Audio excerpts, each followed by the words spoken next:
Welcome to ECTV Live. I'm Rusty Fender. David DeCosmo is absent today. He's back from vacation, but a little under the weather. Probably too many Mai Tais under the grass tent on his Florida vacation. But David, hope to see you next week, and glad you're back from your vacation as well. Joining us today is Tony Harding. Tony is with us on, it is actually an organ recipient. Yes. And it is Donor Month as well. It is Donate Life Month, yes. April is Donate Life Month. Good to see you, Tony. It's a pleasure to be here. Thanks for having me. Give us a little bit, Tony, about your story now. You've been hooked up with Geisinger, and very lucky because, yes, as we talked off the air, usually someone like yourself who is the recipient in the time of crisis of an organ, or skin grafting or anything medical like that, usually goes back, yes, and then does a lot of volunteer work for whomever was helped. Folks whose house is burned down, of course, usually volunteer for the Salvation Army or for the American Red Cross and all that. And your story is no different. Right. I received 2 kidney transplants, one from my sister back in 2002, which lasted 12 years. And in 2014, I went into kidney failure. And I started dialysis, and my brother was a match going with the first transplant, so we were getting worked up for the second. And my body makeup had changed because I was carrying another kidney, and he was no longer a match. So my temporary dialysis just turned permanent, and I figured that I was going to be on hemodialysis for the rest of my life. I had a 5% chance of finding a second kidney. I was registered with Geisinger Transplant on their waiting list, and also my brother was a part of the paired exchange program, where if people have a loved one that want to donate to them, but they're not matches, there may be another match where another loved one wants to donate to one of their friends in need, and they do a cross match. So my brother would donate a kidney, and I would receive a kidney from another donor. Now, he was involved in that program, the paired exchange program, but it never came to that, because on July 1st of 2015, I received, that phone call in the middle of the night. We have a kidney offer for you, and it was a wild ride. Within 24 hours of my phone call at 2 o'clock in the morning, I was in recovery with a new kidney, and I felt instantly better, and it was amazing. My first transplant, I had polycystic kidneys, and I was very sick for a long period of time. So you're sick when you're going through that. And when I got my first kidney transplant, I felt instantly better. It was amazing how much I felt after my first transplant. Second transplant, I was doing dialysis. I was feeling good. Some people take dialysis, and it's hard for them. It's very harsh, because the dialysis treatment that you get 4 hours a day, 3 days a week, does what your kidney does 24/7. So it's kind of a harsh treatment, and it really debilitates some people. I was lucky it didn't affect me that much. I was kind of living my life while I was on dialysis, and then I got that call, and I felt instantly better with the second one. It was amazing how much I felt even after the second one. I thought I was feeling good with the first kid, with the dialysis treatment. It was amazing how much I felt and how much the transplant really helped me the second time. And that transplant didn't come easy. I rejected it a few times, and I had some issues. But my team at Geisinger, which were brilliant, and it was very personal there. They were very concerned about me and very concerned about all their patients. And they pulled me along for this next 6 months until we figured out everything that was wrong, and they fixed it. And I was fine. I was doing great. When 2016 rolled around, I started feeling like I had to help people that helped me.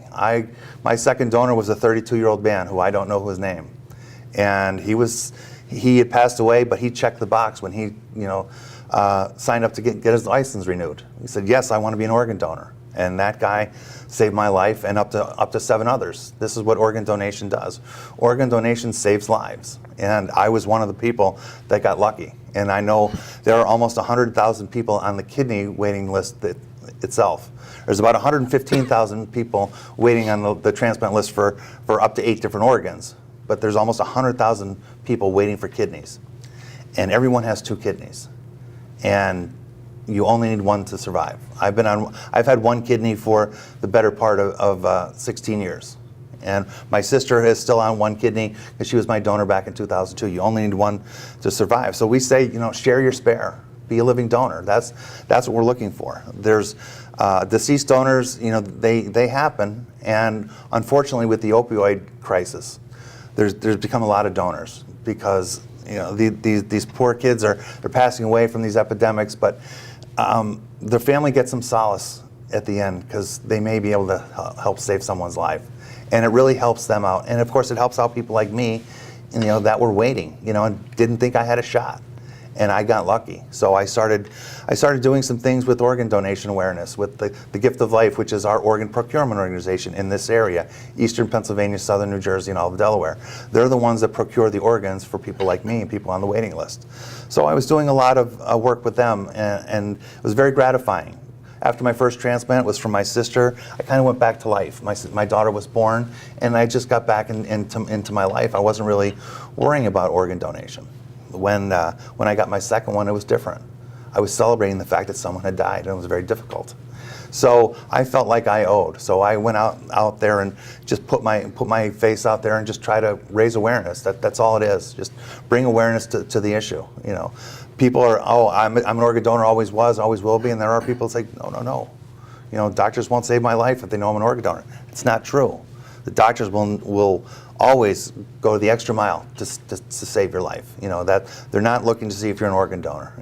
And unfortunately, only 1 in 1,000 organ donors actually become organ donors because they have to die under certain situations. Sure. They have to be, clinically brain dead or die of cardiac death. And you too have to have a pretty pristine chemistry too to be able to donate. You Yes. can't be an abuser or a junkie to do this. Right, So it's a right. mutual deal on this, Tony. Right, it is, and there a lot of testing goes through the donors, the deceased donors when it happens, and they go through medical history, they go with social history, and they weight, they score how the organs would be and be performed once transplanted. So there's a lot that goes into. Not everyone that dies are going to take the kidney, we're going to put it in, and everything's Right. going to be fine. It just doesn't work that way. Even with live donors, people that want to donate, like my sister and brother, they go through a battery of tests to make sure that they are in pristine health, because they're not going to put them at risk.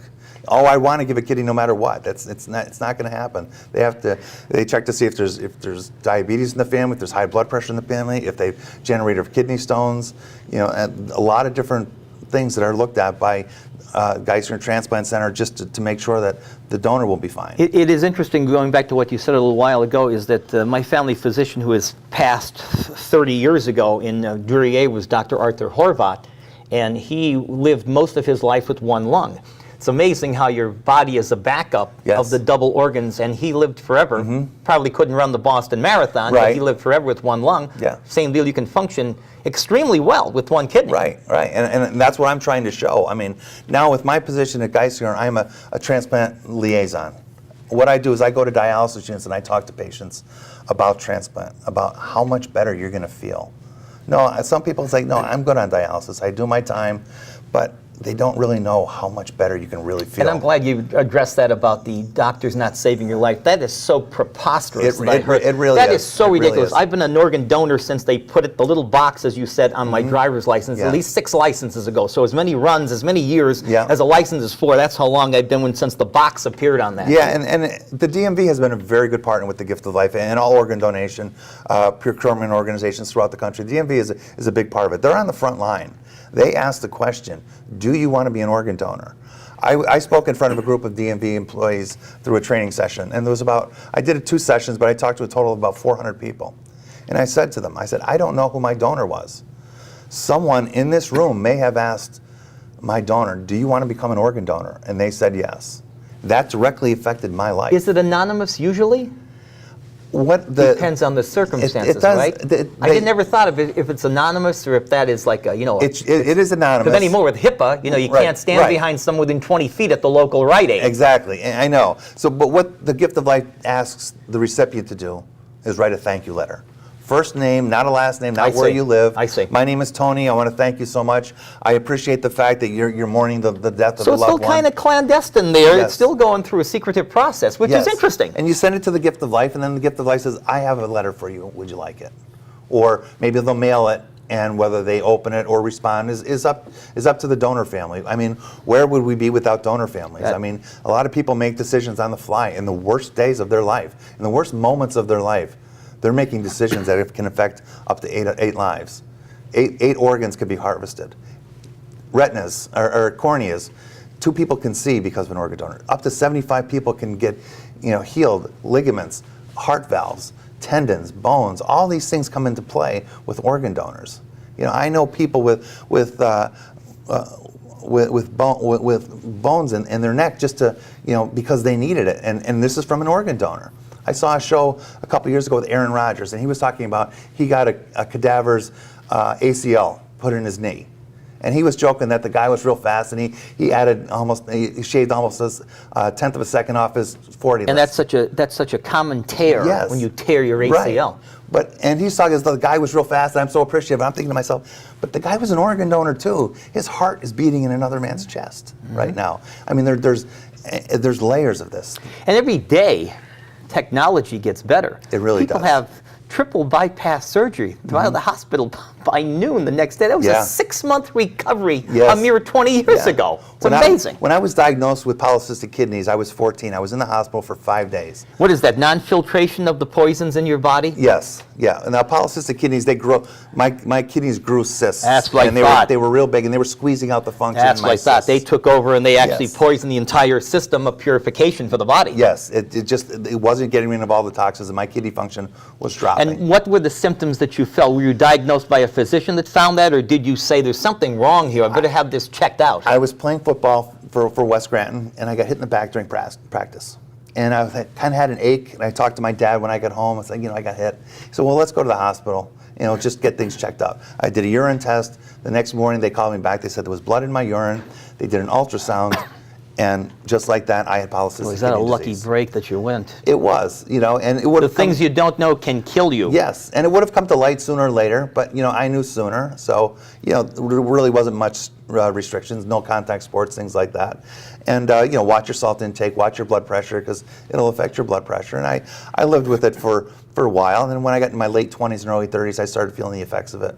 Some of the cysts would burst, and I'd cause a lot of flank pain. I had blood through my urine, and it was very difficult. I had a very difficult time in my late 30s, or my late 20s, early 30s. And then I started to consider transplant, and my brother and sister jumped right on board. They were both tested, and it was an amazing feeling just to have that. You were very lucky, as a matter of fact, I was. in that circumstance. We're speaking with Tony Harding. He's an organ recipient and works for Geisinger, Wyoming Valley, and also in Danville. Take us back, Tony, when you first started with the dialysis. You said there was a hard process, and I imagine it is, because you're trying to get 4 or 5 hours worth of work for a 24/7 constant ongoing process. It was. Do you feel ready to have dialysis when the time has come? I've come to terms with that, and I've talked to some people about that. I know that this kidney isn't going to last forever, and I know because of all the work that I've had 2 transplants, I've had 7 transfusions. My body makeup my blood is highly sensitized. And yet you're a healthy guy, playing football and all that. This does not happen to the old, frail, feeble people. This can happen to anybody with something. Yes. And was this just a medical condition that just happened? It's a hereditary disease. It's hereditary. However, 10% of the people who have polycystic kidney disease mutate it. And my parents didn't have it. I mutated the disease. How about that? My siblings don't have it. You can't tell it was passed down because it usually doesn't follow that route. Right. Amazing. So it was, it was an eye-opener, and you learn a lot more. When I was 14, I wasn't really interested in it, but with all the information that's at our fingertips, you get to learn about things. Sure. And, when I was going back and forth to Geisinger all those times when I had my transplant, and I was going back and forth because just things weren't working out well, and we had to figure things out. You just learn, and just absorb all this information. Now that I'm working with them, and it's amazing because I feel like the people at Geisinger saved my life, and then they hired me. So they're calling me an asset to the program that saved my life twice. Yeah, actually, it's amazing how I feel about them, and now they want me to be a part of their team. That's wonderful. So now I go out and I talk to people about transplants. It's like, this can really help you. It really can. Did you think you were going to die? I thought I was going to die in the dialysis chair. I walked into dialysis the one day, and I had my bag, and I had a neck pillow, and I had a blanket, and I had my earbuds for my phone. For the process. I was there. I knew I was going to be there for 4 hours, 4 hours a day, 3 days a week, for the rest of my life, and I was 50 years old. Imagine getting your life back just on the time saved alone. Yes, it's amazing. And you thought that one of these times, this process, you were either going to catch it too late or not in time, and you actually thought about that. Yeah. I would. Absolutely. 20 people die every day waiting for an organ transplant. Imagine you walk into a doctor's office, Rusty, and the doctor says, you have a terminal illness, and there's nothing I can do for you. Go sit in the waiting room, and maybe someone will help you. And you open the doors to the waiting room, and it's the size of Beaver Stadium, and it's full. There's only two ways out of Beaver Stadium. Either you get a life-saving transplant like I got, or you die. It's that simple. So this is why we're out promoting organ donation. Share your spirit. There's a woman that altruistically shared her kidney to her brother-in-law, and she's a part of the Northeast Coalition of the Gift of Life. And it's just a marvelous thing that she did. And there are people out there that just want to help. My brother, it was in my family. My family wanted to help me, and that's how it was. But there are people who just want to donate kidneys. There's a list. We all know about Yes. the waiting time and the lists for folks who are waiting. But you had yours in kind of good timing. I did. The Because average. it is the timing. You It just is. you can't store these in your Frigidaire at home. Right. So it's all based on the timing, the compatibility. Yes. If they can do the procedure at this time. I mean, nobody wants to do it on a holiday weekend. Sad to say, but the timing has to be right for this. A friend of mine got his kidney. He waited 8 years for his kidney. That's what I mean. Christmas Day. How about that? Could you got it on imagine a Christmas Christmas Day. Day opera? What a Yeah, present that yeah. was. But can you imagine that is once in a lifetime? It really to have is. that It happen? really is. And I'm in touch with him, and he's doing great. He feels wonderful. And it really is life changing. How do you feel? I feel so much better. You don't know how sick you are because this is your life. But when you feel better, it's an amazing feeling. And that's what I'm trying to get across to some of these patients that I'm talking to on dialysis. You got to quit smoking. You got to lose weight. You got to do this. These are the things that you have to get done. Do you have to do any of those? Did you smoke? I did smoke, but when I went into kidney failure, I stopped smoking then. But that's a contraindication. We don't want you to smoke because it's a vascular disease. That's right. And then I put on a lot of weight since my transplant. But the surgeons will lay you down and see because you'll get your kidney behind either hip. Is And I have that one under- where yeah. it is? Yeah. So they lay you down, and they have to make sure that they can get in there, and place it. That's right. And they connect. You can't be obstructed. Right. And they have to get to it. Even the donors, because they go laparoscopically through the abdomen all the way to the back to get them. Absolutely.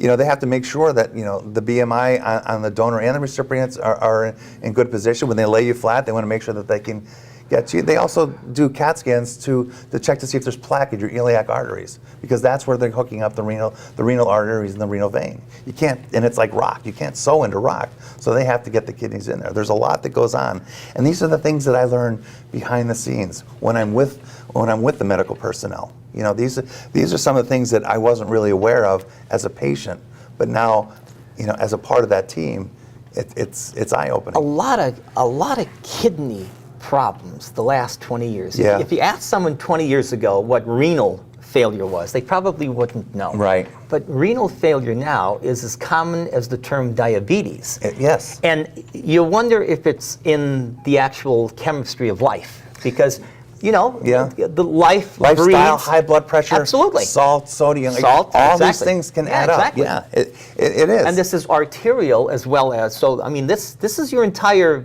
vascular system. Yes. This is not isolated to one area. That's correct. So this is the snowball effect in your body. Yeah, it really is. And there've been a lot of advancements, even from my first to second transplant. No doubt. Incredible. And Dr. Kocher, who was my surgeon, was asked, and it's like the surgery is perfected. They know exactly how No to doubt. do it. And I've learned like the left kidney for a donor is the most is the best kidney because the renal arteries are a little bit longer. I see. There is a preferred kidney. Little things like that. I see. I mean, and these are kind of the things that you get to learn about. Now you can explain a little bit of the process, and I've been through it. I sat in a dialysis chair with my arm out and 2 needles stuck in the arm. So Is that what the process is like? that's hemodialysis. You can't move your arm. You're stuck there for 4 hours. And it's difficult. And it's a part-time job that you have to go to every day. Compliance is a big issue with transplant. You have to make sure that you're taking care of yourself now, because there's a healthy kidney that we want to put into someone who's going to take care of it. If you're not compliant with your medications or going to your dialysis treatments, then you're not in compliance, and we're not sure that you're going to be the take care of this. Where there's a guy literally dying to get that kidney. Exactly. Yeah. Yeah, we'll do it. It's amazing. You think, not a big deal, 4 hours. I can barely do a show for a half hour before I wind up painting this place. It's like, I don't know if I could sit there, regardless of whether, you have the internet now and television and, DVD and movies, but right, and they had the little TVs. Oh, no doubt. It's perfected. In the old days, you sat there. You did. And maybe you read the newspaper. Right. But it's like now, it's entertainment. You get entertainment on the bus to New York. You get entertainment in the plane. It's really a societal function now where it makes it easy for folks, even having something like that done. Yes. But it's still a tough chore. It really is. Now, there is peritoneal dialysis, which is overnight, which I tried, but I've had so many surgeries in my abdomen that there's so much scar tissue built up that I just couldn't do. And that wouldn't be peritoneal 3 dialysis. times a week. That'd probably be what, once a week, because it's such a long, laborious Actually, process? It's every night. It's every night. Yeah, usually about 9 hours, but I had to go to 11 hours. Wow. But it was every night. And then there's also home hemo, which you need a partner to help you with. And it's like hemodialysis, but it's done at home. And maybe you can do that maybe 4 or 5 times a week, but it's not as harsh, And you're in your home, Some friends of mine. Mother's on dialysis, son's on dialysis, wife is a dialysis nurse. They're on vacation, and and they're doing, and she's doing home hemo for those 2 patients on their vacation. I mean, they're just wonderful people, and they're waiting for kidneys. We hear about the rejection process all the time. Yeah. How do you know? Things are just not right? Well, or does that also have to be diagnosed by the battery of tests that you have to have done, It has to be diagnosed, after you're done. I mean, I don't know that I wasn't doing well until they told me. I wonder if there was some discomfort Not with really. you. Not really. No, I mean, but they knew that this is not going to work out. I was getting blood work done quite frequently in the beginning. Sure. And when your creatinine measures your kidney function.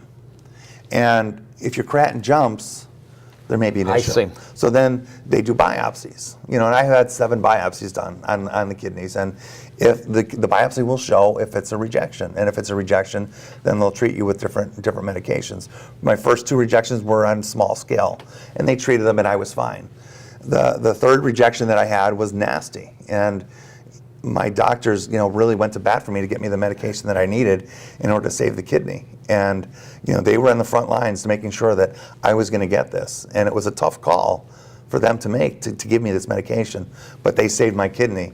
And, that's 3 years out. I'm almost 3 years out from my second transplant, and I'm doing wonderfully now. I really am, and I have a voice, and I have to use it. That's great. How about information? Is there a website where folks can go to find out more about not only your organization, but this in general, Tony? Yes. UNOS.org, UNOS is the United Network of Organ Sharing. That's the national database, and there's a very good website on there. And you can look at for statistics and things like that. And there's also DonorsOne.org, which is the Gift of Life Organ Procurement Organization, which is our area. And you can go there and you can register online to become an organ donor, and you can volunteer through that website and things like that. There's very good information on those. We have the Donor Dash coming up in Philadelphia, which teams and teams of people come, being thankful, donor families, donor recipients, people on the waiting list will do this Donor Dash in Philadelphia to raise awareness for organ donation. The Gift of Life Organ Procurement Organization is the best OPO in the nation. We've done the most transplants in our organization over the last couple of years than anyone in the country. And the people there, I work because I owe. I do that because I owe. These people live these. And they may not have the connection that I have, but they put their heart and souls into the job to make sure that every organ that is potentially transplanted gets transplanted. And anyone that needs to be touched about a story, to become an organ donor, they're out there in the front lines. I wouldn't be here without them, as well as my doctors and nurses. You realize this is a catch-22 because you were a recipient in good time. And you went ahead of a lot of folks who were waiting longer, whose situations and circumstances didn't time out. The cogs in the wheel did not fit exactly. And you have to think, boy, I'm really lucky, but boy, I also jumped to the beginning of the line. It was very difficult because I was in my dialysis chair when I got the final call. And I had a guy to my left waiting 5 years and a woman to my right waiting 7 years, and I waited 15 months. Now, I was highly sensitized. I had a smaller chance of getting a kidney, so it just happened, Yeah. but it was very difficult. You know, it was difficult for me because That also jumped your priority up a little tiny bit. it did. So, I mean, It did because there's an yeah. algorithm that Sure. UNOS uses in order to. A lot of folks, it's not that the fix is in, it's Right, the folks, right. the And thing is that there's a priority involved here. Right, and I'm just a number, and like Dick Cheney got a heart. That's Bob right. Casey, the Governor Casey got a heart and lung. That's They're correct. just numbers. That's you know? right. You see these, it's like, oh, it's because they who they are. Yeah, it's not. It's really It's really not. not. Not at all. But you know the way people think. Yeah, of You know? course, of course. So, and I got two, and you know, who am I? You know, real. I mean, in the grand scheme of things. So it's humbling to know that, which is why I did a lot of the Donate Life stuff, because I know there was a guy behind me waiting for that kidney, and I had to earn it for him, and I had to earn it for the family who was grieving the fact that their 32-year-old son had passed away. It was hard, and when I felt better, I felt like this is the voice that I have to use to go out and promote organ donation. You know, I'm done. I'm not getting another one. I understand that, but someone did this for me. So, you know, let's pay this thing forward, and let's help other people as many Very as lucky. we can. And you were in the right place at Yeah, the right time as well. I was. I went to the right center. They really took care of me. It was a blessing to find Geisinger. It really It's was. good to see you alive and well. One more time, the information on where they can go on the website, the folks and the listeners, the viewers. Donors1.org is the gift of life, and you can register to become an organ donor and read all about organ donation. There's also links to UNOS on that website as well. Tony, you take care of yourself. Thank you hear? very much. I see you back here again. Tony Harding. He is an organ recipient and, of course, works with Geisinger now. It is recipient. It is Donor Month, the month of April, and hope that we've helped somewhat with some information and misinformation you've heard about the entire donation and recipient process. That's ECTV Live for this week. I want to thank David DiCosmo. Hopefully David will be back next week. Mark McGlory, our technical guru. Thank you for everything, Mark. For David DiCosmo, I'm Rusty Fender. We'll see you back here next week on ECTV Live.